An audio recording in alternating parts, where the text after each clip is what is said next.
الزمالك مين يا باشا اللي هيصلح حال الكوره؟ اصل الزمالك انسحب، اعتذر صح. الزمالك اعتذر من ماتش الاهلي، علشان كده المفروض ان هو هيصلح حال الكره المصريه. ده بناء على ايه؟ الزمالك ده يا باشا عشان ما بس انتوا نسيتوا اصلا، الزمالك ده رئيس موقوف من 7000 سنه ل 7000 سنه كمان جايين. فما تقنعنيش ابدا ان المؤسسه الخربانه دي، الزمالك ده عامل زي المسجل الخطر كده. عارف مسجل الخطر ما بيقربش من الاسم ليه؟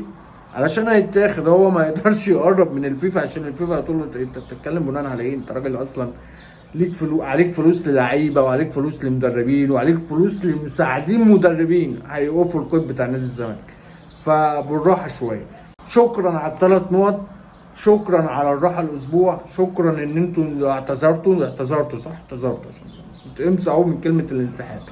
لكن انتوا قلتوا ان انتوا كده بتصلحوا حال الكره المصريه بالاعتذار عن ماتش الاهلي، مع ان المتحدث الرسمي باسم نادي الزمالك قال لك لا، ان احنا ما اعتذرناش على ماتش الاهلي، بس احنا بنعتذر عن استكمال الدوري لغايه تحقيق الايه؟ المطالب. متفقين. هتلعب ماتش سيراميكا ولا مش هتلعب ماتش سيراميكا؟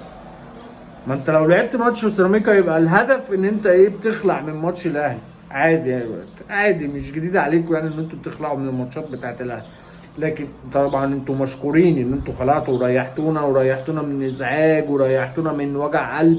احنا كده كده كسبانين الماتش بس انتوا ريحتونا شويه من فكره ان الجون ده جون وتخبيه الكور ومش عارف ايه والبلاوي الزرقاء دي.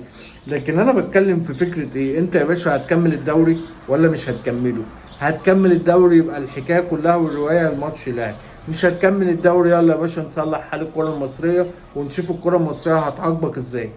تنزل بقى درجه رابعه، تنزل درجه ثالثه، تنزل درجه 15، تشارك في الكونفدراليه. انت راجل موقوف اصلا والمفروض ما تشاركش في الكونفدراليه. يعني نشوف بقى وضعك ايه، ويلا نصلح حال الكره مع بعض. لكن انت قلت لي ان انت عايز تصلح حال الكره ومش هتلعب بالماتشات الا لما كل الفرق المؤجله ماتشاتها من الدور الاولاني يلعبوا ماتش. طبعا الكلام على الاهلي، مع انك انت برضه الاهلي اللي هو متاجل له 4، انت المفروض متاجل لك 3، بس مش مهم. الكلام على الاهلي ان هو يلعب كل ماتشاته في الدور الاولاني. الاهلي ما لعبش كل ماتشاته في الدور الاولاني، وانت المفروض ان انت مش هتكمل الدوري لما الاهلي يلعب كل ماتشاته في الدور الاولاني. هتلعب ماتش سيراميكا بناء على ايه؟ ولا انت خلعت بس الماتش ده؟ ولا انت فاكر ولا تفتكر لما تهرب من ماتش الاهلي كده حال الكرة هيتصلح؟ اه والله المفروض المفروض الكرة دي ده ازاي يا جماعة؟ ده الزمالك انسحب من انسحب من ماتش الاهلي، ده لازم حال الكرة طبعا ينسحب. ايه ده؟ بناء على ايه؟ بتاع ايه يعني؟ غيرت ايه؟ عامر حسين اللي انت بتجري وراه دوت عايز تغيره، مشي ما مشي. ثروت سليم اللي اتكلم عليك باسلوب مش كويس بالنسبه لك، يعني بالنسبه لتفكيرك. الراجل مشي ما مشي. دياب مشي، امام متعب مشي، مش عارف الدرندلي مشي من اتحاد الكوره، ما حدش مشي. ده رئيس لجنه الحكام ما مشيش يعني. وهتلعب ماتش سيراميكا، يبقى هو الليله كلها بالنسبه لك هو ماتش الاهلي. مشكورين تاني، مشكورين وعلى راسنا. جميلة التلات نقط اللي انت اديتها لنا دي، وبأمانة الله هو الواحد كان نفسه يتفرج على الماتش الاهلي والزمالك، بس انتوا بصراحة زي ما بتضحكونا والله بجد، زي ما بتنكدوا على الناس بدون اي. لو لعبت ماتش سيراميكا الجاي بتاعك يبقى بدون اي سبب اللي انت عملته في ماتش الاهلي، ملهوش اي 30 لازمه. عايز تعمل البوم ما تكملش الدوري يا باشا لغايه لما الاهلي يلعب مؤجلاته.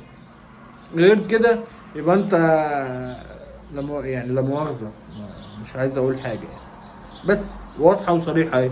سلام.